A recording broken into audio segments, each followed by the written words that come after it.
Celestine na Marwa nĩ mũrutwo thukuru-inĩ wa mũthingi wa Warukaya mwena wa Kabuchai kaunti-inĩ ya Bungoma na acokete kirathi arĩ na matanya ma gũgatuĩka nathi. O harĩa atigĩire mathomo kirathi gĩa kanana mĩaka 10 mĩhĩtũku, noho acokete arĩ na mayũ na wathi mwerũ. Matanya make arĩ gũtiriha mathomo na hingie kiroto gĩake. Na nimefurahia sana na wanafunzi wenzangu wa darasa la 8 wameweza kunikaribisha kwa njia njema, wameweza kunifurahia. Hata nami nimetiwa moyo kuendelea. Na Marwa atarĩirie gĩtũmi kĩnene gĩa gũcoka kirathi kiumanĩte na kũrwo nĩ mĩeke ya mawĩra kuona ndarĩ maratathi marĩa mabataranagia.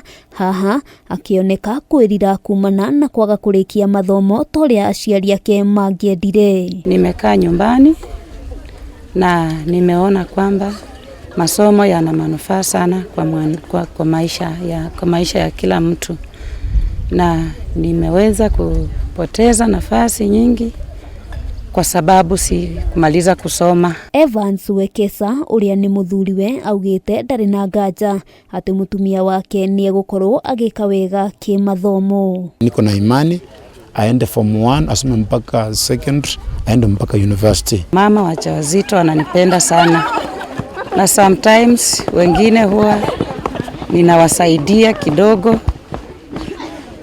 wakati wako wajawazito, na hilo tena limenifanya nimeamua kwamba Mungu akinisaidia nipite mtihani wangu vizuri, nataka nisomee hiyo kosi ya unasi. Ahinyĩrĩirie arutwo kwaga kũringa itherũ gĩthomo na makĩria gwĩkĩrĩra kĩo, akiuga korwo nĩ arĩkĩtie ihinda rĩrĩa rĩagĩrĩire ndangĩrĩ na merirwa. Hiyo kitu imetupatia challenges, na waambia marafiki wangu vijana kweli kusoma masomo ni kitu cha maana.